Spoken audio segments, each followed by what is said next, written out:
तरुण तुलसीमाला कंदरं कंजनेत्रं सदैदवहासं विठ्ठलं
दुसरे चरण संतांच्या त्यांच्या कृपादाने कथेचा विस्तार बाबाजी सद्गुरु दास तुका ओम नमो ज्ञानेश्वरा करुणाकरा दयाळा तुमचा अनुग्रह दादन पावन झालो चराचरे शरण शरणाहं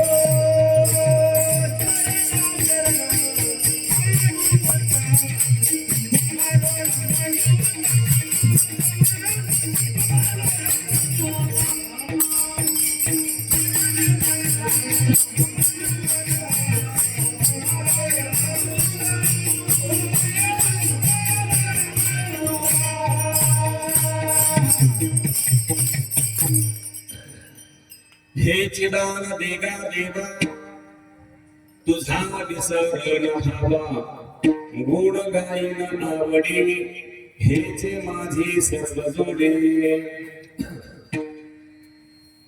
प्रस्तुत प्राप्त स्थिरे प्राप्त प्रसंगी कीर्तन रूपी सेवेकरता घेतलेला अभंग विश्व संत हृदय सम्राट देहू निवासी जगद्गुरु तुकोबाराय यांचा 4 चरणाचा अत्यंत महत्वाचा सर्वांच्या पाठांतराला सुंदर असा मागणीवर अभंग आहे.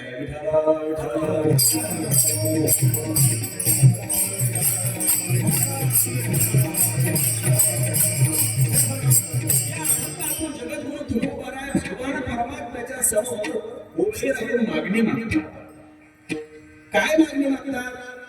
जगद्गुरु तुकाराम महाराजांना जेव्हा देव आग्रह करू लागले की तुकाराम महाराज तुम्ही आज मला काहीतरी मागा असं म्हटल्यानंतर तुकाराम महाराज परमात्म्याला म्हणू लागले की देवा तुला जर मला काही द्यायचं आहे तर मी सांगतो ती मला हेच दान दे.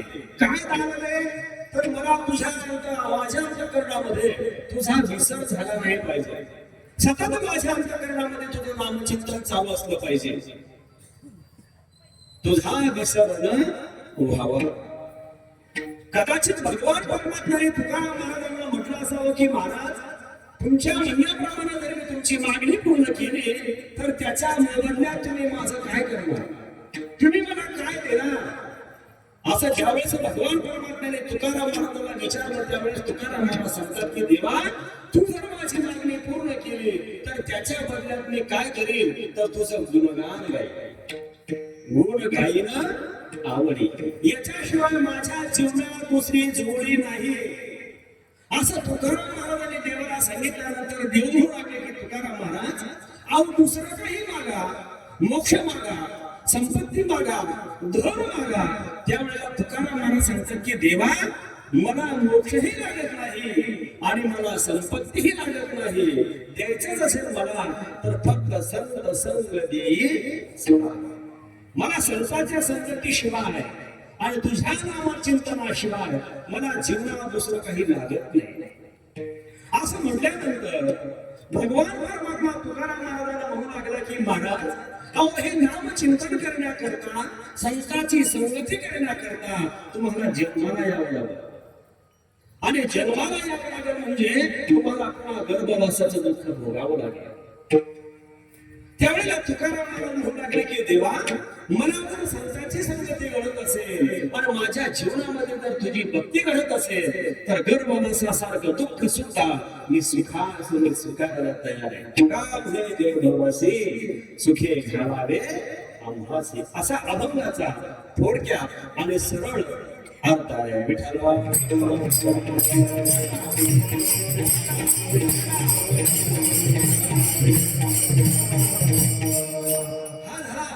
थोडक्यात अर्थ सांगायचं झालं तर म्हणजे ठळक बातम्या सविस्तर बातम्या सुरू होण्याच्या अगोदर एक हेडलाईन असते. हा अभंगाचा सरळ अर्थ आहे.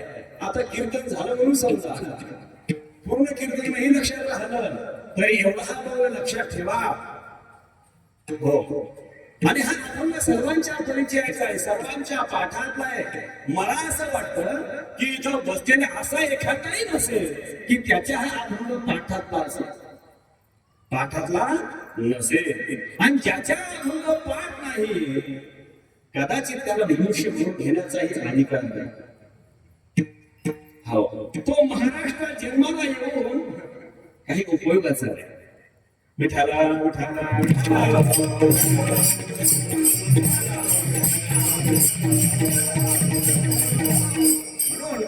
सेवेला सुरुवात करण्यापूर्वी थोडासा परिहार द्यायचा म्हणजे तो असा की गेल्या 10 वर्षापासून आपल्या या श्री क्षेत्र तांदूळवाडी गावामध्ये अखिल कोण ब्रह्मांड नायक भगवान परमात्मा विष्णू माऊली ज्ञानोबा जगद्गुरु तुकोबाराय आदी कवी सर्व संत महंत यांच्या आशीर्वादाने गावातील उदार दानशूर दात्यांच्या आरतीत सहकार्याने आणि पंचक्रोशीतील सर्व टाळकरी मंडळी आमचे आळंदीचे माऊलीच्या सानिध्यातील माऊलीच्या बागेतील सुंदर सुवासिक फुलं आमचे हे विद्यार्थी त्याचप्रमाणे या ठिकाणी उपस्थित असणारे आमचे गायक वादक महाराज मंडळी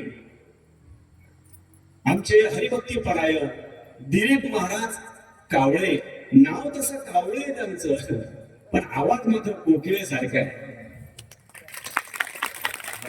गेल्या 7 दिवसापासून आपल्याला त्यांनी मंत्रमुग्ध करून टाकलेला आहे.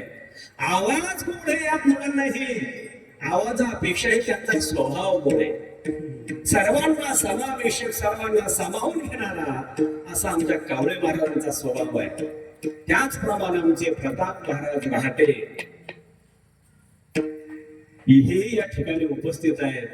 त्याचप्रमाणे आमचे की ज्यांचा मृदंग असा ऐकायला वाटतो की ज्यांचा हात म्हणजे जगन्नाथ, त्यांचा हात जगन्नाथ असे आमचे राहुल महाराज आढाव. नाव आढाव आहे, आढावे अहो आढाव असल्याशिवाय ही क्रांती जीवनात करू शकत नाही. असं घडण्याकरता माणूस आढावू लागतो आणि हे सगळे आढावले म्हणून आमच्याकडे भेटायला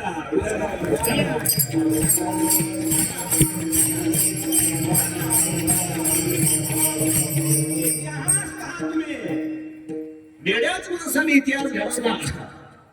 त्याच्याकरता इतिहास घडवण्याकरता वेळ व्हावं लागतं.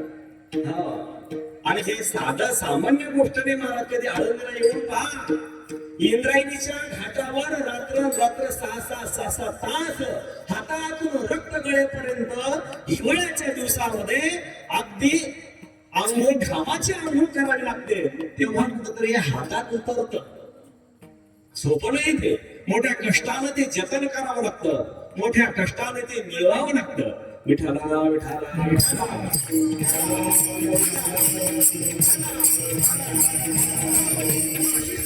ती माणसं आपल्या गावाला मिळाली, कारण की गावही तसं चांगलं आहे.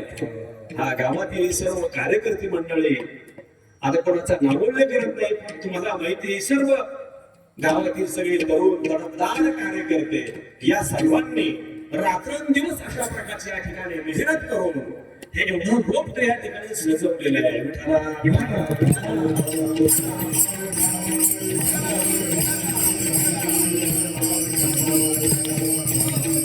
आमची ही मा नर्मदा आपल्या गुरुकुलातील सर्व माऊलीच्या सानिध्यात राहणारे हे सगळे बाल वारकरी, आणि त्यामुळे आपल्या गावामध्ये योग आपल्याच गावातील 3 विद्यार्थी हरिभक्ती परायण संकेत महाराज, प्रवीण महाराज, करण महाराज, यामुळं या सर्व बालगोपाळांचा योग तुमच्या गावामध्ये आला. या माऊलीच्या लेकराची पाय आपल्या गावाला लागली नसते, आणि आज खऱ्या अर्थानं यांनी तुमच्या गावामध्ये आळंदी उभी केली म्हटलं तर वावगं ठरणार नाही. हा म्हणून या सर्व आमच्या संकेत महाराजांमुळं आणि अगदी सुंदर मुलं आहेत पहा, तिन्ही मुलं खूप छान आहेत. कमी दिवसामध्ये खूप छान अभ्यास, सेवा प्रवृत्तीचे आहे, विनम्र स्वभावाचे आहे.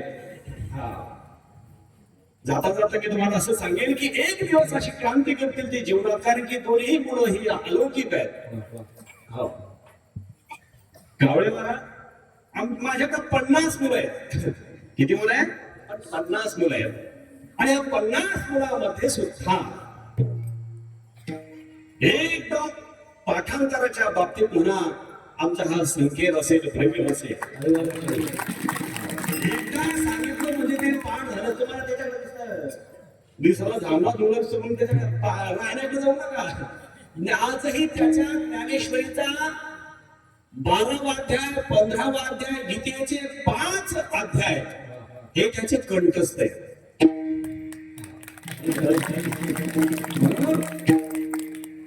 त्याला सांगितलं की ज्ञानेश्वरी पाठ केल्याशिवाय, गाथा पाठ केल्याशिवाय कोणा तांदूळला यायचं नाही, आणि तो करेल. हे दोन्ही मुलं जीवनामध्ये चांगले संप्रदायामध्ये नाव गमवतील, विशेषतः त्यांच्या आई वडिलाचंही ते नाव गमवल्याशिवाय जाणार नाही. म्हणून आमच्या ह्या ताई आहेत, भागवत भाऊ आहेत, यांनी केलेली संप्रदायाची सेवा आज त्यांच्या रूपानं त्यांच्या पोटी जन्माला आली.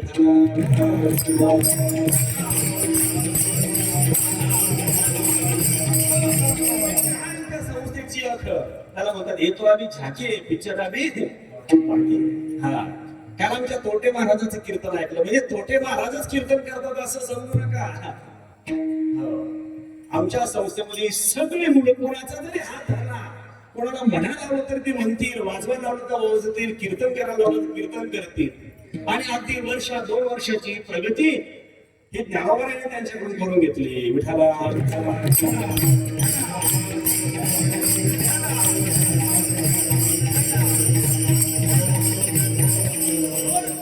आज आपला हा मागणीचा दिवस आहे. गेल्या 7 दिवसामध्ये या ठिकाणी ज्यांनी भगवान परमात्म्याची या ठिकाणी सेवा केली, त्या सर्वांना उद्या भगवान परमात्मा काल्याच्या निमित्तानं आपल्याला प्रसाद देणार आहे. उदास किती गात प्रसाद देतो या ठिकाणी ज्याने जशी घडेल तशी सेवा, कोणी 1000 दिले असतील आणि कोणी आपल्या ऐपतीप्रमाणे 1 रुपया जरी दिला असेल तरी मात्र त्याचं फळ मात्र सारखं आहे. कोणी झाडू मारलं असेल, या ठिकाणी सुंदर अशा प्रकारचं अन्नदान या ठिकाणी विशेष प्रकारचं चालू आहे. पहा गावामध्ये अशी उदाहरण राहते हरिभक्ती त्यांनी गाव मात्र कोणी उपासी राहिले नाही पाहिजे, अशा प्रकारचं उदाहरण अंतःकरण करून गावामध्ये सुंदर अशा प्रकारच्या पंचपक्वान्नाच्या पंक्ती. म्हणून उद्या आपल्या सर्वांना भगवान परमात्मा प्रसाद देणार आहे. म्हणून 7 दिवस कोणाला यायला जमलं नसेल तरी मात्र आता आळस करू नका. विठाला विठाला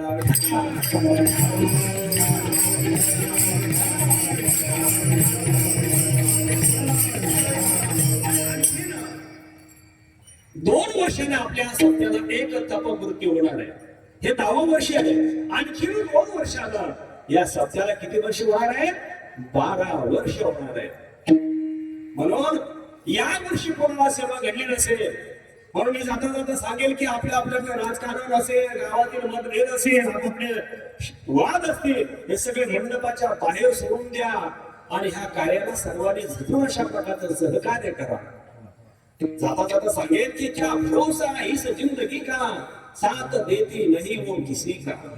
म्हणून कोणी आलं नाही म्हणून त्याच्यापासून सत्ता बंद पडला नाही, आणि कोणी आलं म्हणून माझ्यावर सत्ता झाला असं कोणी समजू नये. विठ्ठल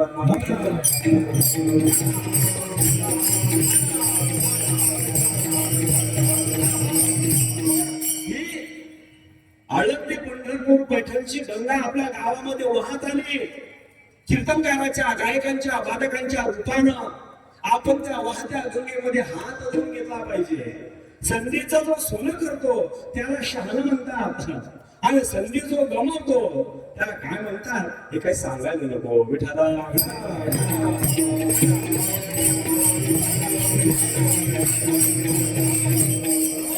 आपल्या जीवनाचा भरोसा नाही सज्जन. गवळे महाराज आता 15 दिवसापूर्वीची गोष्ट आहे पा. आपलं जीवन म्हणजे पाण्याचा बुडबुडा आहे सज्जन. हा अक्षर भंगूर नाही भरवसा, वारे सावध थोडा माया आशा. आमच्या मुलांना कल्पना आहे की आता आळंदीतील एकदम प्रख्यात आणि प्रसिद्ध टेलर आपले एकनाथ महाराज कोष्टीजींचे भाऊ, हा 4 तारखेला मी त्यांच्याकडे कपडे टाकले आणि सांगितलं त्यांनी की महाराज तुमचे कपडे, आणि कपडे टाकल्यानंतर कमीत कमी महिना 2 महिने कपडे घटायला लागतात, कारण की गर्दी जेवढी आहे. आणि त्या व्यक्तीनं मला सांगितलं की महाराज मला तुम्ही अमक्या तारखेला फक्त 10-7-8 दिवसांनी फोन करा. आणि मी आठवण आली मला की आपल्याला टेलरला फोन करायचं सांगितलं, म्हणून मी त्यांना 4 तारखेला फोन केला. किती वाजता केला?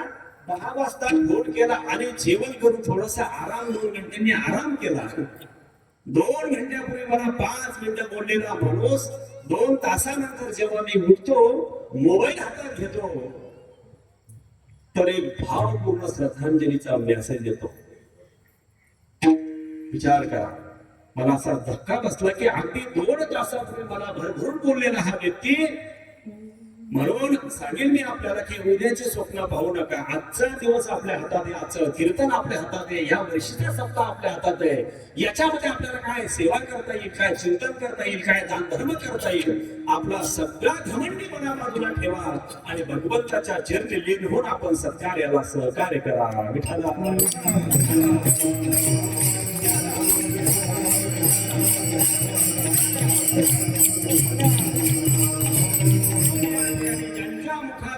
श्रीमद भागवताचं श्रवण करत आहात ते आमचे हरिदास महाराज. सुंदर असं व्यक्तिमत्व आहे. हो, साच आणि मवाळ मितले आणि रसाळ शब्द दैसे कल्लोळ अमृताचे. सुंदर अशा प्रकारचा गुण स्वभाव आहे, सुंदर अशा प्रकारचा अभ्यास आहे. म्हणून त्यांचेही भागवत आपण बऱ्याच दिवसापासून आपल्या गावामध्ये ऐकत आहोत. म्हणून ते भागवतही आपण आचरणामध्ये आणा, विचारामध्ये ठेवा. कारण की आमचे गुरुवर्य भले बाबा सांगायचे की रामायण माणसाला जीवन जगावं कसं हे शिकवतं, आणि श्रीमद भागवत माणसाने मरावं कसं हे शिकवतं. पण दोन्ही ग्रंथ आपल्या जीवनामध्ये अत्यंत महत्वाचे आहेत.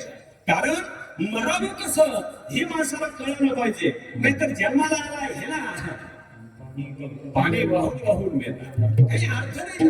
अरे जीवनामध्ये अशी क्रांती करा. कबीर महाराज सांगतात, अरे कबीरा हम जो पैदा हुए जग हसे हम रोए, ऐसी गर्मी कर चलो जग रोए हम हसे. अशी क्रांती करावी की आपण जन्माला आल्यानंतर लोक हसत होते आणि आपण रडत होतो, पण जीवनात अशी क्रांती करा, असा पुरुषार्थ प्राप्त करा की लोक रडले पाहिजे आणि आपण हसलो पाहिजे.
असं एका ठिकाणी कावळे महाराज एका मुलाला असं गुळ द्यायला तर आमच्या संस्थेत आहे तो चांगला आहे एकदम असा गुळ द्यायचा.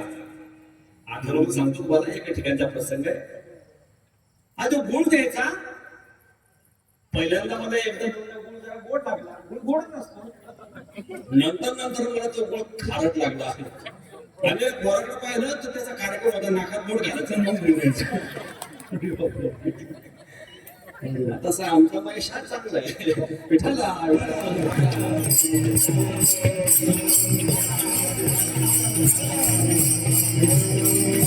जीवनामध्ये जीवन जगावं कसं भागवत शिकवतं आणि मरावं कसं भागवत शिकवतं आणि जीवन जगावं कसं हे रामायण शिकवतं. जीवन कसं असावं तर रामासारखा आदर्श असावं. मरण कसं असावं तर परीक्षित राजासारखं मरण असावं. म्हणून या ठिकाणी आलेल्या प्रत्येकाला जावं लागणार आहे. आएगा सो जाएगा राजा रंग फकीर एक नाही आहे म्हणून आले अवतार. आजा मेला पंजा मेला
बाप मसना गेला देखत देखत नातो पंतो तोही तैसा झाला.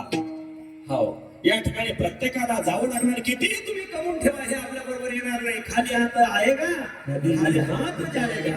हो प्रत्येकाला या ठिकाणावर म्हणून देवानं जेव्हा आपल्याला मृत्यूलोकात पाठवलं तेव्हा खिसा दिला नाही.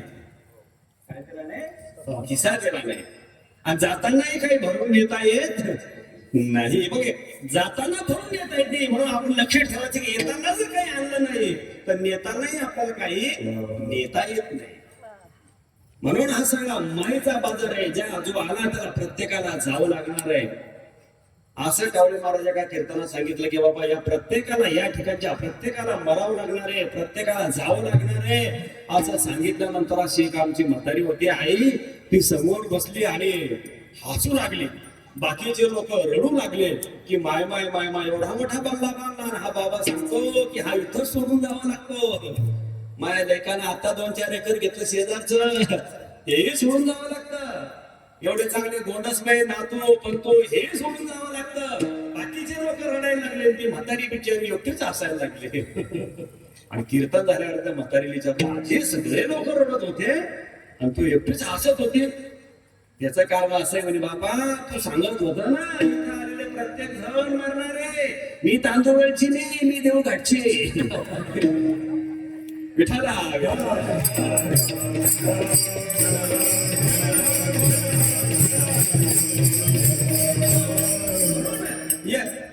तुकाराम महाराज या अभंगातून भगवान परमात्म्याच्या समोर ही मागणी मागतात. कारण की ज्याचा त्याचा स्वभाव ठरलेला आहे. राजभो देवाचा स्वभाव संताचा स्वभाव आणि जीवाचा स्वभाव ठरलेला आहे. संताचा स्वभाव असा आहे की कोणालाच काही मागायचं नाही. कोणाला काही मागायचं नाही. अजिबात मागायचं नाही. देवाचा स्वभाव असा आहे जो मागत नाही त्याला आग्रह करायचा. आणि जीवाचा स्वभाव आहे कोणालाही मागत राहायचं. कोणाला काही मागत राहणं हा जीवाचा स्वभाव. कोणाला काहीच न मागणं हा देवाचा संताचा स्वभाव. आणि जो मागत नाही त्याला आग्रह करणं हा देवाचा स्वभाव. कारण की व्यवहारामध्ये सुद्धा ज्याचा त्याचा स्वभाव ठरेल. कुत्र्याचा स्वभाव ठरेल, कुत्र्याचा स्वभाव ठरलेला आहे, कोळशाचा स्वभाव ठरलेला आहे, कापोराचा स्वभाव ठरलेला आहे. मग कुत्र्याचा स्वभाव काय? अहो तुम्ही एखाद्या घरच्या पाळीव कुत्र्याला तुम्ही कितीही खाऊ घाला, पंचपक्वान्नाचा बेत त्याला खाण्याकरता द्या, पण ते कुत्र जर रस्त्याने जाऊन लागलं आणि त्याला जर 1972च जरी हाड दिसलं तरी ते कुत्र त्याला चघळल्याशिवाय राहत नाही. तसं काही लोकांना घरी बायकोने कितीही चांगलं करू द्या, अगदी गावरान तुपातला करू द्या, पण तो जर गेला तो ढाब्यावर थांबल्याशिवाय राहत नाही, ढाब्यावर थांबल्याशिवाय राहत नाही.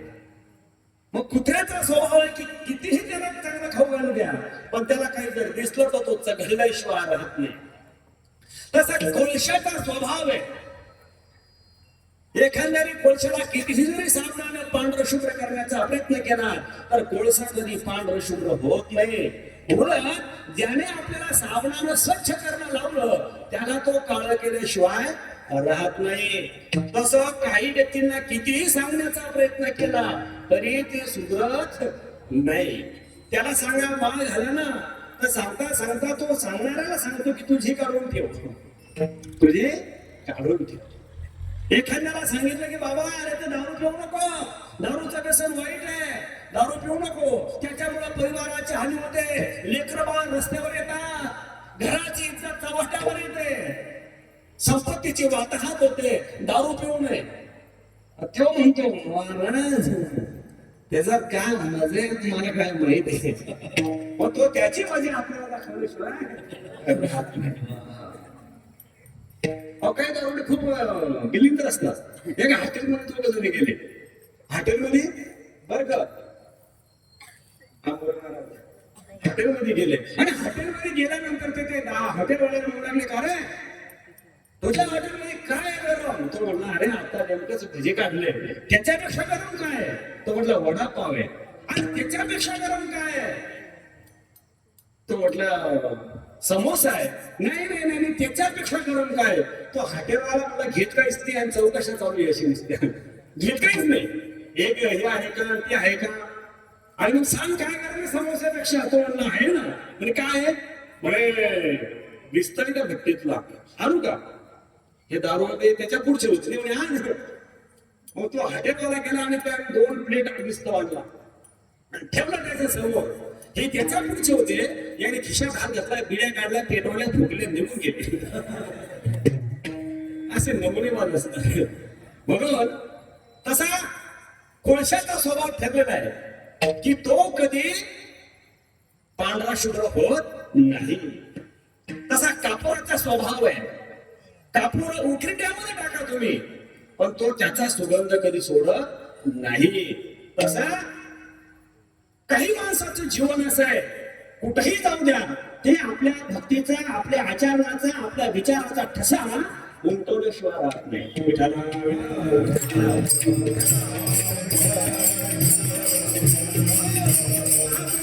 आमचे सगळे बालगोपाळ असतील, आमचे कावळे महाराज असतील, प्रताप महाराज असतील, आमचे विजयदादा असतील, आमचे गजानन महाराज असतील, ही सगळी माणसं जीवनामध्ये भक्ती करतात, भजन करतात. आणि आज 7 दिवस आपल्या गावामध्ये आल्यामुळे त्यांनी एक गाव सुद्धा भक्तिमय करून टाकलं. तुका मध्ये येथे भजन प्रवाह, तुका मध्ये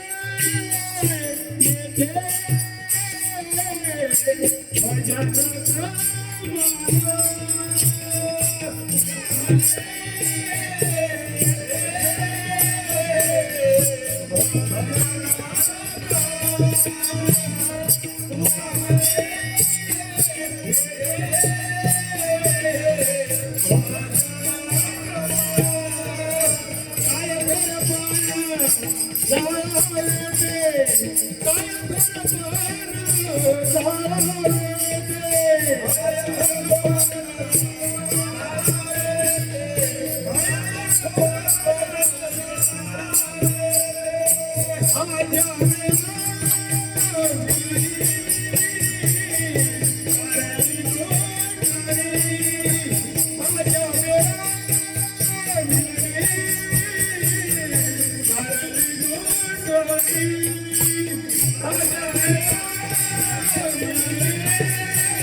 कापूराचा स्वभाव मी आपल्याला सांगत होतो की कापूर हा उकिरड्यामध्ये जरी टाकला तरी तो त्याचा सुगंध सोडत नाही. तसा स्वभाव परमार्थामध्ये ठरलेला आहे. जीवाचा स्वभाव, देवाचा स्वभाव आणि संताचा स्वभाव. देवाचा स्वभाव आहे की जो मागत नाही त्याला आग्रह करणे, आणि असा देव आमच्या तुकोबारायला आग्रह करू लागला. तुकोबारा, आज तुम्ही पंढरपुरामध्ये माझ्या दर्शनाला आले. आज मात्र तुम्ही प्रत्येक वेळेला येता आणि प्रत्येक वेळेला तसं निघून जाता.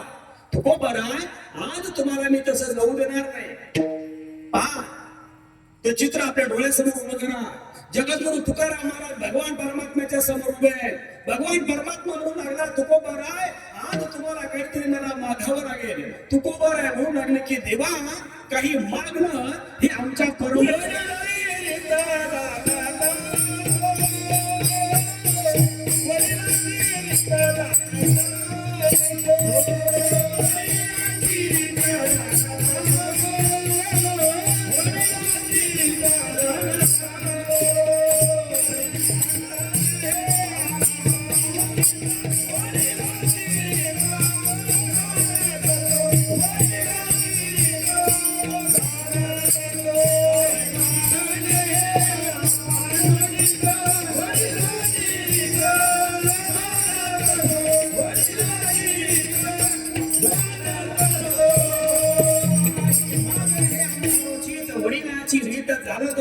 आणि हे संस्कार, ही परंपरा आमच्या बाप दादाने आमच्या घरामध्ये घालून दिलेली आहे.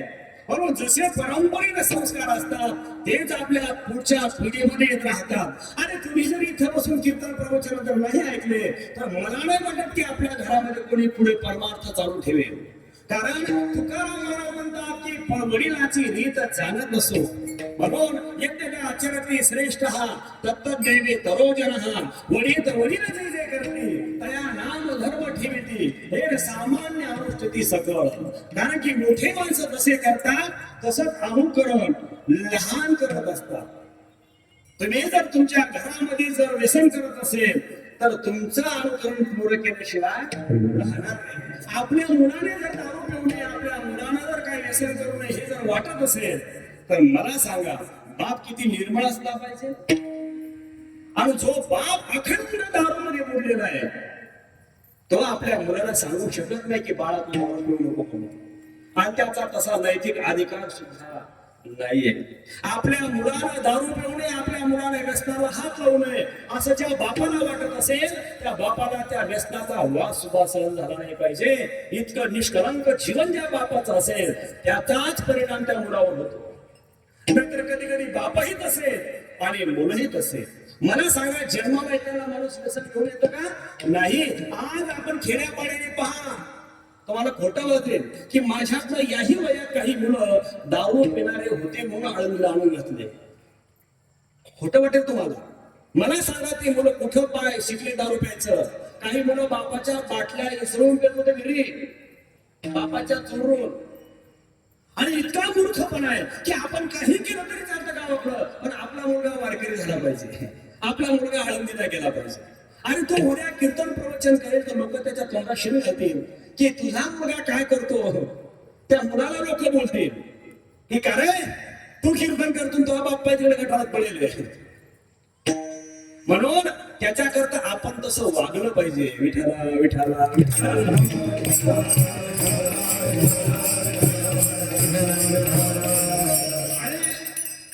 मला सांगा, दारू चांगली का वाईट हो? राजू हा, मग मला सांगा, दारू हे जर वाईट आहे हे पिणाऱ्याला पण कळतं पण ओळख नाही. मग मला सांगा, दारू जर चांगली आहे म्हणून तू जर पित असेल तर मग आपल्या घरात त्या बायका पोरांना पण थोडी थोडी द्यायला पाहिजे. चांगली म्हणून तू जर पित असेल तर बा सकाळी आपली बेस्ट 90 आणायची, संध्याकाळी बरोबर चला एक एक कप घेऊन या. बायकोला म्हणायचं तू गिलास घेऊन ये. चांगली जर असेल तर घरात दारातल्या सगळ्यात द्यायला पाहिजे. पण दारू पित असताना माणूस घरच्यांच्या चोरून पितो. कसा पितो? चोरून पितो. का चोरून पितो?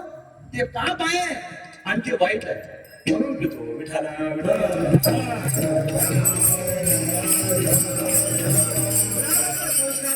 असेल तर आपणही तितकं निष्कलंक चांगलं असलं पाहिजे. म्हणजे समाजामध्ये असं कधी कधी अनुभव येतात. असं मंडप वगैरे होता आणि असं तर एक मोठा तरुण मुलगा 18-20 वर्षाचा मुलगा सहज त्याला विचारला, काय चाललं बाळू? तो म्हटला काय नाही. आणि माझ्याशी बोलता बोलता त्याचा तो कार्यक्रम चालू आहे. बाबा चोळायचा. आता काही माणसाला काही अक्कल नसते की आपल्या सोबत माणूस कोण आहे, आपल्या जवळ कोण बसलेलं आहे, ह्या माणसाची लायकी काय, त्याच्या समोर आपण काय करावं, एवढा सुद्धा व्यवहार काही लोकांना कळत नाही. तो माझ्यासंग बोलायला लागला आणि खुशाल तांबाखू चोळायला लागला. आणि तिथून त्याचा बाप आला. बाप आल्यानंतर त्या 18-20 वर्षाच्या पोरानं तो तंबाखूचा हात आपल्या खिशात घातला. आणि मला असं वाटलं की एवढा माणूस शेवटी पोरं बापाला आहे की ते माघार बोलतात, हा आता नवरदेव झाला. आणि बापाला पाहिल्या गेला तंबाखूचा हात खिशात घातला. काय बापाचा आदर आहे, काय बापाला भेटतो हा, काय बापाबद्दल याला आदर आहे. मी त्याचा बाप तिथून गेल्यानंतर त्याला म्हटलं, करे बाळू एवढा मोठा झाला पण अजून मात्र तू बापाला भेटतोस, काय बापाचा मान सन्मान राखतोस? म्हणजे कसं काय? म्हटलं ते बापाला पाहिलं आणि तू तंबाखूचा हात खिशात घातला. तो म्हटला, हो महाराज त्या आधार फिरलं काही नाही, मग खिशात हात का घातला? तुम्हाला माहिती त्या म्हाताऱ्याने सगळी घेतली असते माझ्या हातातली. त्या म्हाताऱ्यानं माझ्या हातातली सगळी घेतली असते. मग मला सांगा, असा जर बाप असेल तर त्या मुलाने कधी तंबाखू सोडायला नाही सोडणार. विठाला विठाला विठाला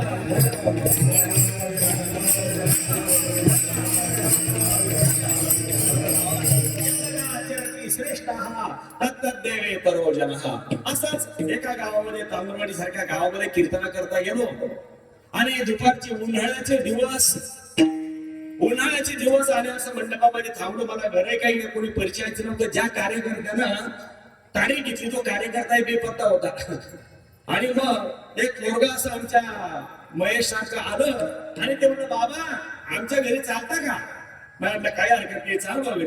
आणि मग त्यानं मला घरी नेलं. म्हणजे बाबा चहा करू का? म्हटलं चहा बिया काही नको करू, खूप गरमाला लागलं, ऊन टाकतो मरणाचं, चहा वगैरे नको. मग काही थंड आणू का? दुकानात गेला पण दुकान बंद होतं. आणि मग तो म्हणे, बाबा दुकान बंद आहे, मग एक करू का? म्हटले काय? म्हणे आमच्या घरी ताक आहे, ताक देऊ का? आता ताक उन्हाळ्याचे दिवस, थंडगार ताक, माठातलं ताक मला ते आवडतं. मी म्हटलं काही हरकत नाही, आण ताक. आणि मग तो गेला आणि गेल्यानंतर कवळे महाराज त्याने एक तांब्या भरून आणला. आता मी एवढा दाखळे अख्खा तांब्या पिला. आणि पुन्हा त्याच्याकडे गेला आणि त्याला म्हणलं, करे आहे का अजून? तो बाबा आहे ना अजून.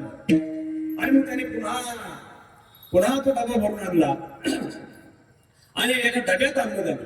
आणि डब्यात आणल्यानंतर तो डबा पण मात्र मी पूर्ण पिला. आणि पूर्ण पिल्यानंतर तो म्हटला, बाबा अजून आणू का? म्हटलं आवा जेवढं असेल तेवढं. आणि मग त्याने पुन्हा ते ताक आणलं. ताक आणल्यानंतर म्हणलं, करे संपलं का? म्हणे हो बाबा आता सगळं संपलं. मग सगळं संपलं? म्हणे हो. बरं सगळं ताक मला दिलं? म्हटलं हो. बरं मग मला सगळं काय दिलं? ते म्हणे हो मला त्याच्या उंदराची पिल्लू पुढे होतं. उंदराचं पिल्लू पुढे होतं. उंदराचं पिल्लू पुढे होतं म्हटल्यानंतर जेवढं ताक माझ्या ढेरीत आतमध्ये गेलं ते काही हात राहिले. आणि मला राग आला, काय काटत हे उंदीर पडलेलं ताक मला पाजलं गेलं. मी जो डबा होता ना तो डबा घेतला फेकून दिला. ते फेकून दिल्यानंतर ते काट पुन्हा त्याच्या मम्मीला म्हणतो, ओ मम्मी त्या महाराजांना आपला डबा फेकून दिला. त्याची माय घरातून म्हणते, जाऊ दे, अरे तो संडास बाथरूम मधलाच होता. भेटायला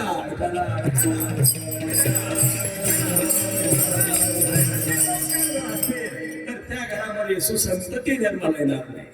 तुकाराम महाराज म्हणतात की काही मागणं कधी आमच्या बाबाने आम्हाला शिकवलं नाही. कारण की वडिलाची रीत जाणत असो. भिक्षा पात्र अवलंबने जळो चिनी लाजीर बाबे हे आमच्या रक्तात नाही. तरी तुकाराम महाराजांनी आग्रह करू लागले. आणि आग्रह करू लागल्यानंतर तुकाराम महाराज आग्रह करू लागल्यानंतर, महाराज मागा, अहो मी तुम्हाला मागा मागा म्हणायला लागलो आणि तुम्ही सतत माझी अवहेलना करायला लागले. तुम्हाला काय वाटतं मी काय राम्याकडे का?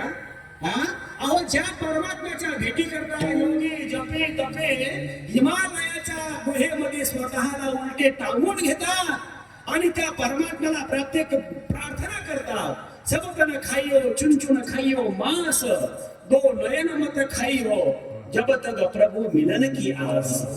एक आवळ्यांनो, एक गिधारांनो, आमचं संपूर्ण मांस तुम्ही खा, पण आमचे दोन डोळे खाऊ नका। जोपर्यंत भगवान परमात्मा आम्हाला दर्शन देत नाही तोपर्यंत मात्र आमचे डोळे खाऊ नका। इतके कठोर तपश्चर्या करणाऱ्या ऋषी मुनींना मी दर्शन देत नाही आणि आज मी तुम्हाला खुशामत करायला लागलो तर तुम्ही मला म्हणता की मला लागत नाही, आमचं बागाची परंपरा नाही। त्यावेळेला तुकाराम महाराजांना असं वाटलं की या ठिकाणी देवाचा अपमान होऊ लागला आणि मग कुठेतरी तुकाराम महाराज मागण्याकरता तयार झाले। नको म्हणणारे तुकाराम महाराज आता कुठेतरी त्यांच्या मागण्याचा मूळ पाहून देवाला आनंद झाला आणि मग तुकाराम महाराज देवाला म्हणू लागले की देवा तू म्हणतो मला म्हणून मी मागतो, तसं मी मागत नाही, मला गरज नाही। तुकाराम तुझी नरगे सोडी परी हा यावडी दर्शनाची।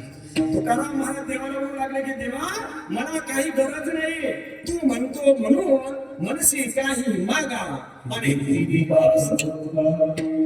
तू म्हणतो म्हणून मागतो मी। असं म्हटल्यानंतर मागतो मी म्हटल्यानंतर देवाला आनंद झाला। कधी न मागणारे तुकाराम महाराज आज मला मागायला लागले। देवाच्या चेहऱ्यावर हास्य फुललं आणि तुकाराम महाराजाला देव म्हणू लागले की गाव तुको बघाय हे चित्रे का पांडुरंगा, हे चित्रे का पांडुरंगा, केव्हापासून तुम्ही म्हणू राहिले मग मला सांगा ना हे चित्रे का म्हणजे नेमकं तुम्हाला काय पाहिजे। अभंगाच्या पहिल्या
तुझा विसरण व्हावा हेच जगामध्ये नेमकं तुम्हाला काय पाहिजे। त्यावेळेला तुकाराम महाराज सांगतात की देवा मला फक्त हेच दान दे की माझ्या अंतःकरणामध्ये तुझा विसर झाला नाही पाहिजे। याचा अर्थ असा आहे की तुकाराम महाराजांच्या जीवनामध्ये अखंड भक्ती काय चालू आहे खूप परमार्थ करणं आपल्या हाती आहे, पण चालू असलेला परमार्थ टिकवणं आपल्या हाती नाही। सत्ता चालू करणं तुमच्या हाती आहे पण तो टिकवणं मात्र त्याच्या हाती। नामा माहिती श्रीराजा केला नेम चालली म्हणून परमार्थाचा नेम करणं आपल्या हाती पण तो चालवणं मात्र। म्हणून तुकाराम महाराज म्हणतात नको जाऊ देव भंकार रात्री माझी पांडुरंगा। परमात्म्याचा आशीर्वाद असल्याशिवाय संतांचा कृपा प्रसाद असल्याशिवाय आपल्या जीवनात परमार्थ घडत नाही। पण तुकाराम महाराज म्हणतात की देवा मला तुझा विसर झाला नाही पाहिजे।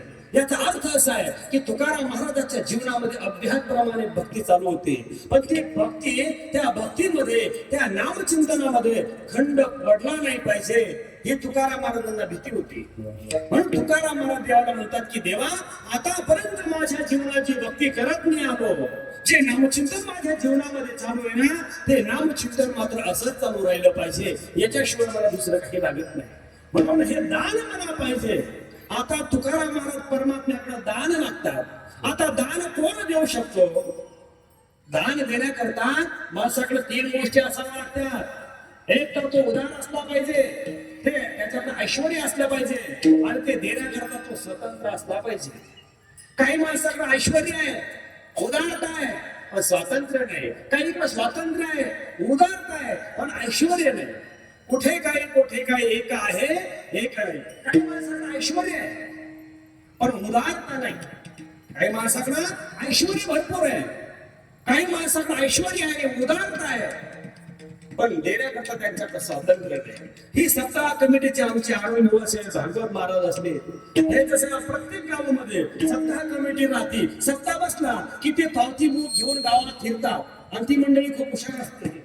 ते बरोबर चांगल्या माणसाला मोठा घरोघरी घेणार, आणि मग अशी ती मंडळी एका वारकऱ्याच्या घरी गेली आणि वारकऱ्याला सांगू लागली की बाबा, आपल्या गावातला सप्ताह आहे, हा उद्या काला आहे, हा 7वा दिवस आहे, महाप्रसाद आहे, भंडारा आहे. सगळ्या गावानं वर्गणी दिली आणि तुम्ही मात्र 7 दिवस ऐकायला दिसले नाही, आणि वर्गणी तुमच्या घरची आली नाही. असं म्हटल्यानंतर त्या वारकरी बाबाच्या डोळ्यातून अश्रूच्या धारा वाहू लागल्या. वारकरी ज्ञानेश्वरी वाचत होता. तो वारकरी त्या कार्यकर्त्यांना म्हणू लागला की दादा, अहो सत्याची मी एका महिन्यापासून वाट पाहू राहिलो की आळंदीचे मुलं येणार आहेत, आढाव महाराज येणार आहेत, कावळे महाराज येणार आहेत, आमचे विजयदादा येणार आहेत, प्रताप महाराज येणार आहेत. या सप्ताह करता कन्या सासूराची जाय मागे परत होरी पाहे, अशी मी मला या सप्त्याची आतुरता लागली होती. आणि या सप्ताह करता मी 200 रुपये पावती भाडावी म्हणून राखून ठेवले होते. पण काय सांगू तुम्हाला, 8 दिवसापूर्वी माझा एकुलता एक मुलगा आजारी पडला, आणि माझे सप्त्याकरता ठेवलेले 200 रुपयेही गेले, आणि उलट लोकांचे 2000 रुपये माझ्यावर उचल झाला. मला सांगा, त्या वारकऱ्याला 200 रुपये देण्याची इच्छा आहे की नाही? याचा अर्थ असा आहे की वारकरी देण्याकरता उदार आहे. बरं, देण्याकरता पुन्हा त्याची इच्छा आहे, त्याचा अर्थ तो स्वतंत्र आहे, पण त्याच्याकडे मात्र देण्याकरता ऐश्वर्य नाही. काही माणसं अशी आहेत की त्यांच्याकडे ऐश्वर्य आहे, उदारताही आहे, पण त्यांच्याकडे स्वातंत्र्य नाही. ही मंडळी अशी एका श्रीमंताच्या घरी गेली, म्हणे भाऊ सावकार, अहो सप्ताह बसेल आहे, उद्या काल आहे, हे पावती बोक, काही तुमच्या घरी काहीतरी सहकार्य असू द्या. मग तो म्हणू लागला, अहो अरुण भाऊ, आम्ही कुठे नाही म्हणतो का, आणि देवाला दिल्याने कुठे कमी होतं का, असा गप्पा मारायला लागला. आणि मग हे म्हणले, द्या पावती बुक पुढे ठेवलं, सांगा किती टाकायचं तुमच्या आकडा. हा म्हणजे तुमच्या मतानं टाका, काय टाकायचं. अरे हे म्हणले तुमचे 1000 टाका का, ते म्हणले काय हरकत नाही, 2 कवड 4 टाका. यांनी 4000ची पावती त्याच्या हातात दिली. 4000ची पावती दिल्यानंतर म्हटले, उद्याचा किराणा भरायचा आहे, आताच भेटले तो बोलू. तो म्हटला दिली असते, पण तिजोरीची चाबी तिच्याकडे, आणि तिला विचारावं लागेल. तिला काय करावं लागेल, विचारावं लागेल. मला सांगा, सावकाराकडे 4000 देण्याची उदारताय, उदारताय, फक्त त्याच्याकडे मात्र स्वातंत्र्य नाही. काही माणसं महाराज त्यांचं बायको शिवाय नाही. आता बायकोच ऐकावं किती. तुकाराम महाराजांनी अशा माणसाचा धिक्कार केलेला आहे. दिग्जिरे ज्याचे बाईने अधीन, परलोकी मान का नाही. काही किती ऐकावं बायकोचं. काही ते एवढे बाईट बोलले तुकाराम महाराज वर्णन करतात की बायकोचं ऐकून माय बाबाला घराबाहेर फेकणारी काही मंडळी आहे. हो, सांगते तुम्हाला वेगळं निघा, वेगळं देऊन संसार बघा. हे कोणाचे बोल आहे, बायकोचे. असं बायकोच ऐकून आई बापाला त्रास देणारे, आई बापाला वृद्धाश्रमात टाकणाऱ्या काही मंडळी आहेत. म्हणून ऐकू नाही असा मी मताचा नाही. पण किती ऐकावं आणि काय ऐकावं हे महत्वाचं आहे. विठाला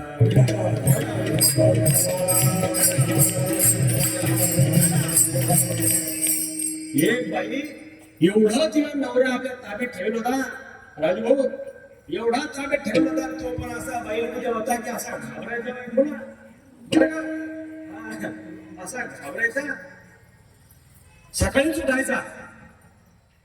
तो मजा काय करायचं सकाळी? अहो सकाळी उठून तो पत्रा घ्यायचा, झाडून घ्यायचा, सगळा टाकायचा, भांडे घासायचा, कपडे धुवायचा, सगळं बायकोच्या वाट्याचे काम होतो करायचा. या भाजी चिराची त्यानं फोडणी घ्यायची, याला पीठ भिजवायचं, त्यानं चपात्या टाकायच्या, बस याला शेणा करायचं, सगळा टाकायचा. असं करता करता एक दिवस आला पा. एक दिवस हिनं नवऱ्याला सांगितलं, हे पहा आज कुठल्याच कामाला हात लावायचा नाही, बेस्ट शांत 8 वाजता झोपायचं. हे नवीन कपडे घाला. नवीन कपडे त्याला घालायला दिले, कुठलंच काम त्याला करू दिलं नाही. शेजारच्या चित्र पाहिलं की 12 महिने ही बाई महिनाभर नवऱ्याला दम घेऊ देत नाही. सकाळी उठवते, सगळं टाकायला लावते, पाणी भरायला लावते, धुणं धुवायला लावते, पोतरा घ्यायला लावते, सगळं टाकायला लावते. आणि आज मात्र या बाईनं नवऱ्याला कधीचं काम करू दिलं नाही, त्याला काही लावलंच नाही. आणि मग तो त्या बाईला म्हणला, काकू आज काकाची नाही मजा आहे ना, काहीच काम करू दिलं नाही. आज सगळ्या टाकू दिला नाही, पाणी भरू दिलं नाही, पोतरा टाकू दिला नाही, धुणं धुवू दिलं नाही. आज काय बरं असं विशेष? ती म्हणली, याने आज पोळा आहे ना. पोळ्याच्या दिवशी बैलाला काम सांगत झोपले का तुम्ही?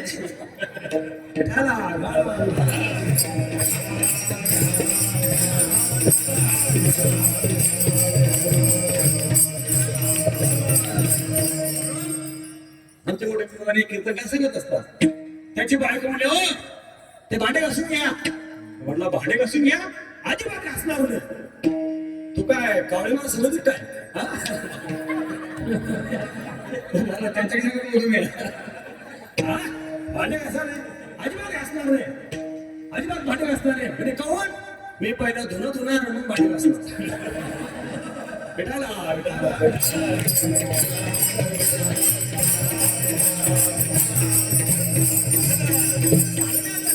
असं की स्वातंत्र्य असलं पाहिजे. मग आमचा परमात्मा दान देऊ शकतो का? त्याच्या ठिकाणी उदारता आहे का? त्याच्या ठिकाणी स्वातंत्र्य आहे का? त्याच्या ठिकाणी ऐश्वर्य आहे का? तर त्या परमात्म्याच्या उदारतेचा जर विचार केला तर त्याच्यासारखा या जगात उदार कोणी नाही. उदार तो हरी ऐसी कीर्ती चराचरी, अनंतरी थोरी गर्दता ती पावारे. देवासारखा उदार या जगात नाही. किती उदार आहे महाराज देव. देव उदार उदार जाणून अंतर वर्त बसे. ज्ञानोबराय सांगता, देव उदार अपरमित याचा का स्वेच्छा सभोवतीत अशी सहस्रवरी देत सर्वस्व आपले. किती उदार आहे महाराज देव. आपण भागवत ऐकता, त्या ध्रुव बाळाने फक्त बापाची मांडी मागितली. काय मागितले? फक्त बापाची मांडी मागितली. बापाची मांडी मागणाऱ्या ध्रुव बाळाला आमच्या परमात्म्यानं आढळ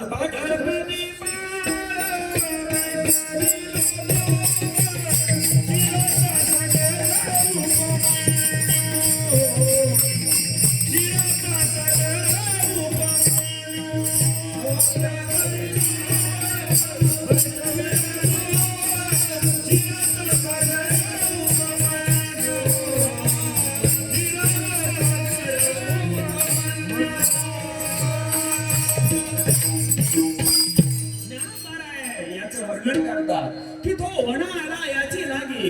जय बैसावया पित याचे उत्संगी. चंद्र सूर्या दीक पैस जगी श्लाव केला. हो ज्ञानोबराय सांगतात, मागा अधूर म्हणण्यासाठी अवघ्या अक्षरातीची करुणी वाटी.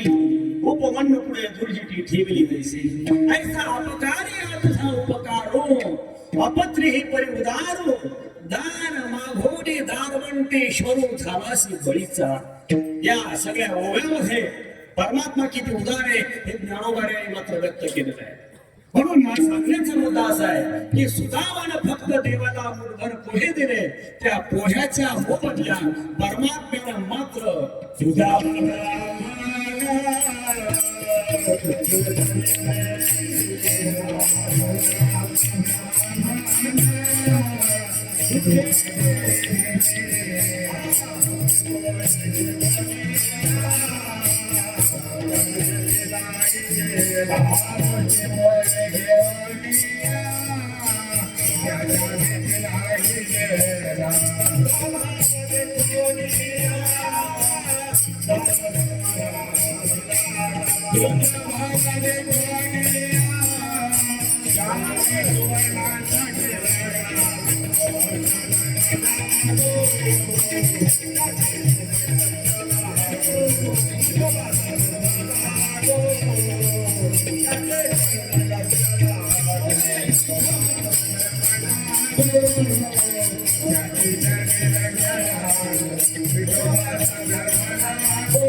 ब्राह्मण दुःख दारिद्र्य पीडा याचा अर्थ असा आहे की देव उदार आहे. बरं तो कोणाच्या ताब्यात नाही. बरं तो ऐश्वर्य संपन्न आहे. कारण की ज्या ऐश्वर्याच्या ज्या लक्ष्मीच्या माग तुम्ही आम्ही लागलो ती लक्ष्मी त्याच्या पायाजवळ सेवा करायला आहे. लक्ष्मीवरी ज्याची पावले समान विटेवरी ज्याची पाऊल समान विटेवरी ज्याची पावले समान विटेवरी ज्याची पाऊल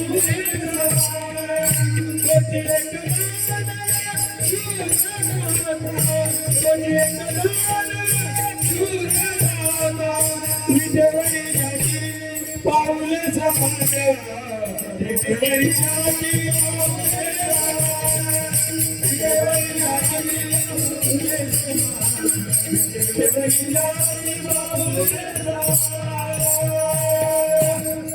आता आपला वेळ थोडा राहिलेला आहे त्यामुळं म्हटलं तर धावतं मनाचं आणि एकेरी म्हणा प्रमाण सुंदर आहे आमच्या माऊलीला. देव उदार आहे.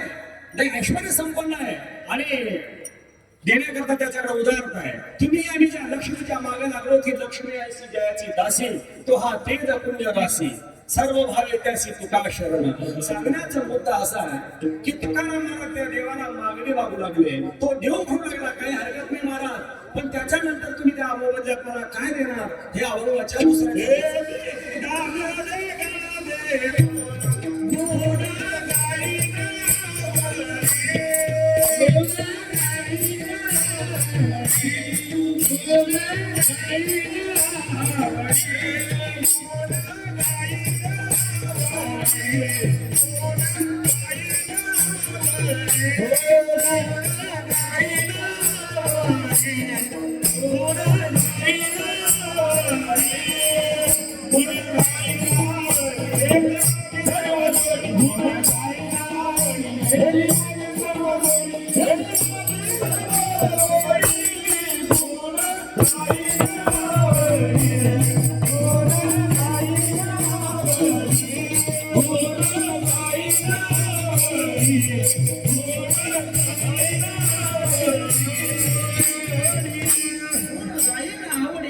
माझी सर्व गुणे देवा तू जर माझी मागणी पूर्ण केले तर त्याच्या बदल्यात मी तुझे गुणगान गाईन.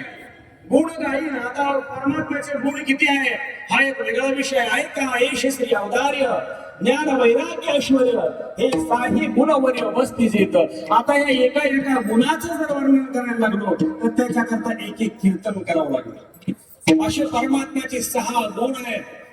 किती गुण आहेत? 6 गुण आहेत. आणि असे गुण परमात्म्याचे तुकाराम मला सांगतात की देवा मी ते गाईन.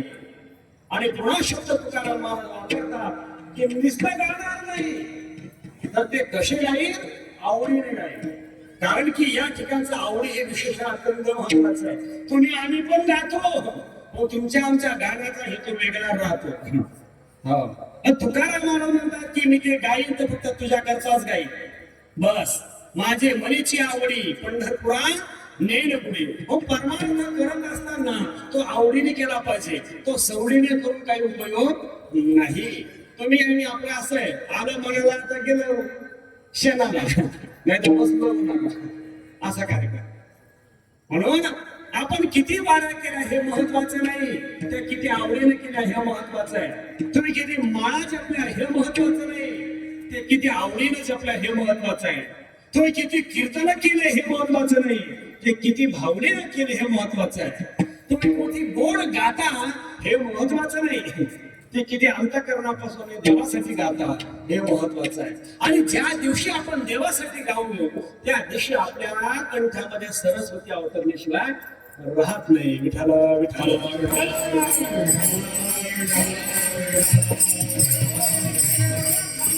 असं म्हणतात ना की शरीरामध्ये पित्त असावं लागतं, संसारामध्ये पित्त असावं लागतं आणि परमार्थामध्ये चित्त असावं लागतं. चित्त मिले ते सब मिले.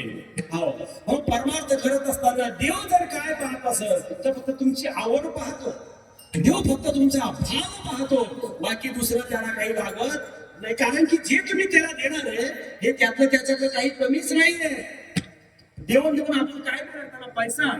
आणि किती देणार आपण त्याला पैसा? त्याच्याकडे लक्ष्मी आहे.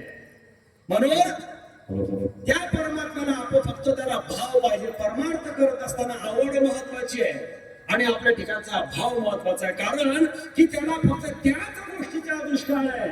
देव भावाचा मुकेला आणि हाची दुष्काळ तयाला. विठ्ठल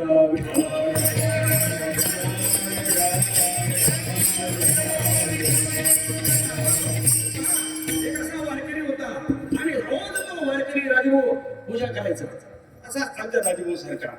आणि त्याला असं वाटलं की मी आहे तोपर्यंत माझ्या घरची पूजा चालली नाही पाहिजे, तर माझ्या पश्चात सुद्धा माझ्या घरातला नित्यनेम चालला पाहिजे.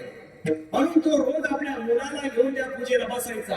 असं करता करता म्हाताऱ्याचं वय झालं, मुलाचंही लग्न झालं. मुलगा कसा बसा आपल्या बापाजवळ पूजा करण्याकरता बसायचा. आणि मग एक दिवस त्या म्हाताऱ्याला कुठंतरी स्वेलिकी करता कुठंतरी 2-4 दिवस जायचं काम पडलं.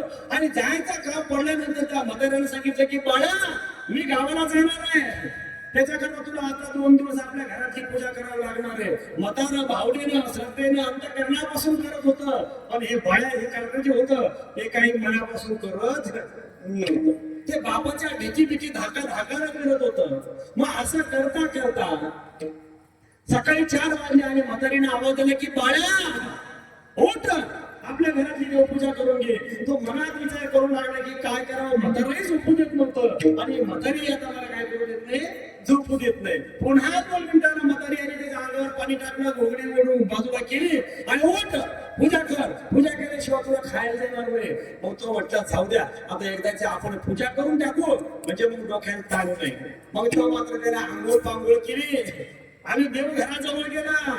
आणि देवघराजवळ गेल्यानंतर पाहू लागला तर त्या देवघरामध्ये खंडीच्या पिंडी देव. कारण की म्हातारा आळंदीला गेलं, तिथून आणली ज्ञानेश्वर माऊली. पंढरपूरला गेलं, तिथून आणली विठू माऊली. देऊला गेला आणले तुकाराम महाराज. तुळजापूरला गेला, तिथून आणली नाही. जेजुरीला गेला, मल्हारीची वारी माझ्या मल्हारीची वारी, तिथून त्याला खंडोबा आणला.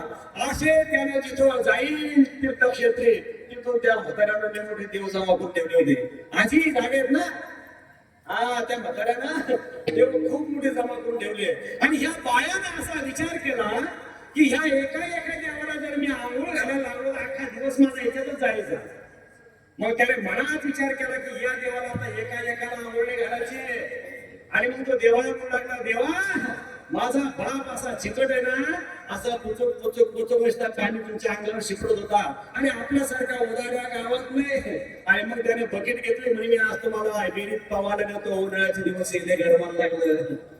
आणि मग त्याला ते सगळे देव एका बाटलीत टाकले, कासरा घेतला आणि अशी गावाच्या बाजूला एक विहीर होती त्या विहिरीजवळ गेला. आणि त्याने ती कासरा बांधून ती बकेट त्या विहिरीमध्ये सोडली. आणि सोडल्यानंतर त्या बकेटीतल्या देवाला म्हणू लागला, देवा मनसोक्त पहा, अगदी मना येईल आणून तेवढं पहा. आणि ती बकेट तो खालीवर करू लागला, खालीवर करू लागला. तर त्याचे देव होते 2 प्रकारचे, काही हलके होते आणि काही जड होते. ती जे जड देव होते ते बकेटीच्या तळावर जाऊन बसले आणि ते हलके होते ते बकेटीतून बाजूला जाऊन विहिरीत पसार झाले. आणि थोड्या वेळाने ती बकेट वर काढली तर अर्धे देव बेपत्ता. आणि हा म्हणू लागला, मला वाटलं या देवाला पावता येत असं, पण यातले तर अर्धे बुडून गेले म्हणे, अर्धे देव बुडून गेले. आणि मग तो घरी आला घरी आल्यानंतर घरी येत नाही तर आई त्याच्या आईने आवाज दिला, बाळ्या ते पाय त्या देवळात गण दे, तो गण घे आमच्या देवाला लाव. तो म्हटला आई देवाला गण आलंच काय, पण इथून पुढे 10 दिवस लावायचं रे. म्हातारी म्हणे का, अहो आपले आरती देऊन मेले. मला वाटतं त्याला पोथायत असेल, आरती देव म्हणून मेले. म्हातारीनं पाहिलं का देव घरातले अर्धे देव गायब झाले.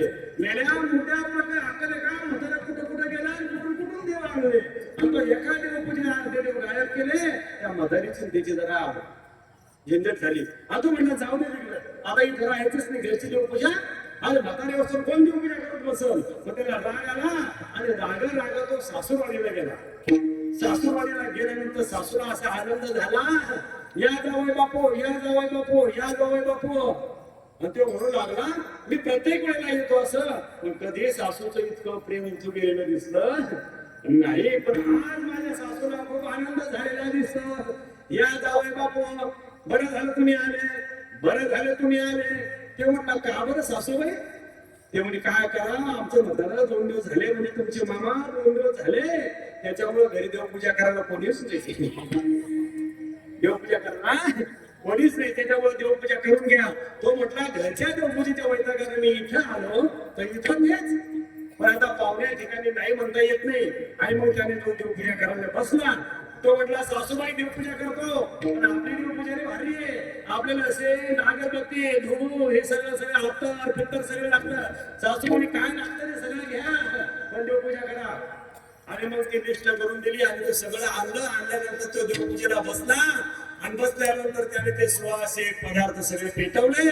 आणि मग अत्तराचा वास, त्या धुपाचा सुगंध असा दरवळायला लागला. सासूच्या सगळ्या घरात घमघमाट सुटला. आणि तो घमघमाट शेजारच्या दगडाबाईच्या घरात गेला.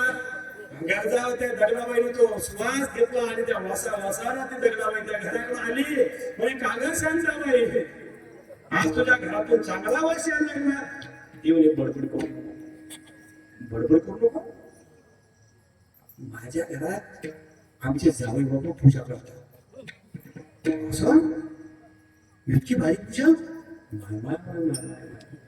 बरं झालं माझ्या घरची ती असे दादन करून घेते. असं म्हटल्यानंतर याची पूजा बिजा संपली होती. आणि हातात भिंटी होती, सुगंधता लुटहरता वरता नेमकं संपत आरती आली. शेजारची होती, बरं झालं मी याच्या हातात करून घेते. त्याच्या हातातली घंटी कशीच पडली आणि हातातली घंटी पडली. तो म्हटला घरच्या पूजेच्या वैतागानं मी इथं आलो तर सासूची पूजा संपत नाही तर शेजारची पूजा. असं का पूजा करूनच मारायचं का, जीवनात काही योग्य आहे का नाही. हा, आणि मग तो म्हटला जाऊ दे तिकडं, ही पूजा काही आपल्या तिच्या सोडत याच्यापेक्षा मेलेलं बरं. आणि म्हणून तो आत्महत्या करण्याकरता त्या सासूच्या घरातून निघाला. म्हटलं आता कुठंतरी एखादी विहीर पाहतो आणि तिच्याच आत्महत्या करतो. त्याने एक कासरा घेतला, एक दगड घेतला, गळ्याला बांधला आणि विहिरीत उडी टाकणार. तितक्यात त्या बाळकानं पाहिलं आणि काय करतो ते दगड ते कासरा पाहिलं, काय जीव देतो का. हा, माझ्या विहिरीत काहून कटाळा एवढा जीवनाला. काम करायचा जीवाला ना, काम करायचा कटाळा ना, काही करू नको. चल माझ्या बरोबर, सकाळी नाश्ता घे, दुपारला जेवण घे, दुपारचा चहा, संध्याकाळचं जेवण, 3 टाइम कचून खा. काहीच करू नको, काहीच नाही, काहीच करू नको, फक्त माझ्या घरी देवपूजा कर. विठाला विठाला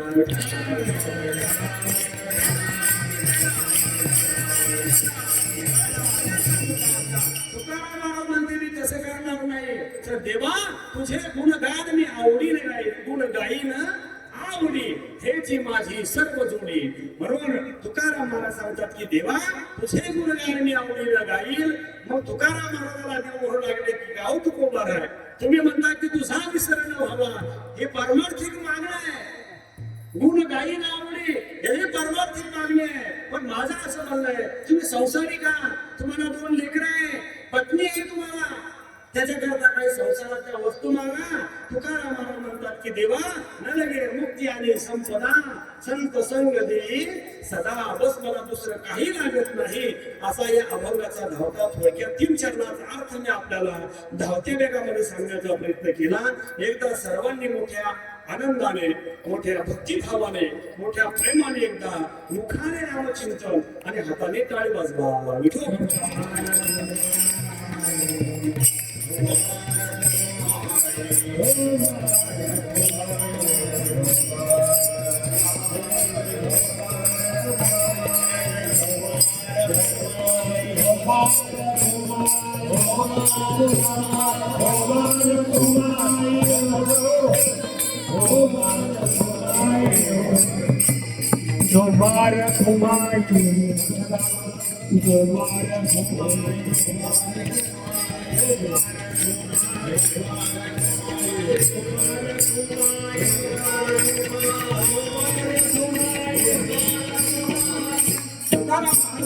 देवा, मला दुसरं काही लागत नाही. मला फक्त संत संगती पाहिजे. मला मुक्तीही लागत नाही आणि मला संपत्तीही लागत नाही. मुक्ती का नको की ज्या मोक्षा करता योगी जपी तपी तुम्ही आम्ही हा परमार्थ करतो त्या मुक्ती आहे तुकाराम करता.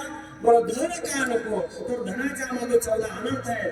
मुक्ती का नको तर भक्तीमध्ये जी मजा आहे ती मुक्तीमध्ये नाही. म्हणून तुकाराम महाराज म्हणतात की देवा मला मोक्षही नको आणि मला संपत्तीही नको. द्यायचं झालं तर मला संतांची संगती दे.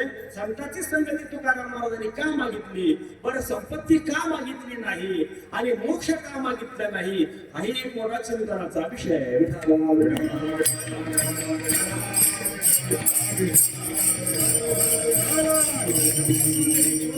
क्रांती करू शकते.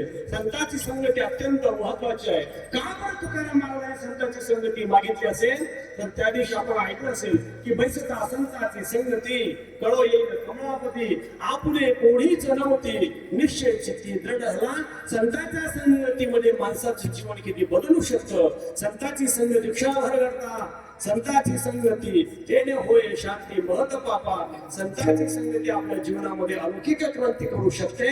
एकनाथ महाराजांच्या जीवनातील उदाहरण आहे की एकनाथ महाराजांच्या संगतीमध्ये आलेला गावबा पण मोठा रामायणकार झाला. एका संतांच्या संगतीचा परिणाम आहे. म्हणून तुकाराम महाराज म्हणतात की देवा मला संतांची संगती दे. त्यावेळेला तुकाराम महाराजांना देव म्हणू लागले की तुकाराम महाराज हे तुम्ही जेवढं मला मागितलं हे सगळं देण्याकरता किंवा हे सगळं करण्याकरता तुम्हाला गर्भवासाला यावं लागलं. गर्भवासाला यायचं म्हटल्यानंतर ते दुःख भोगावं लागेल.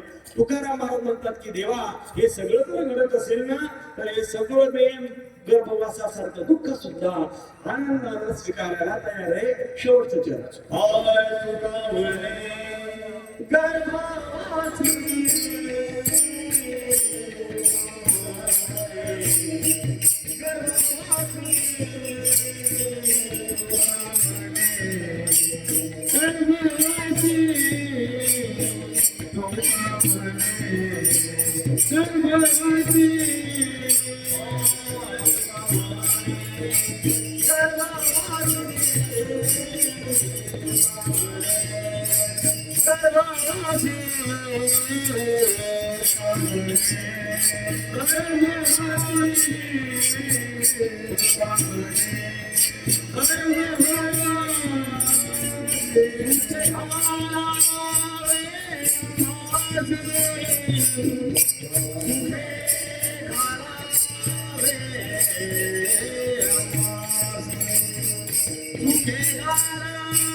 Hare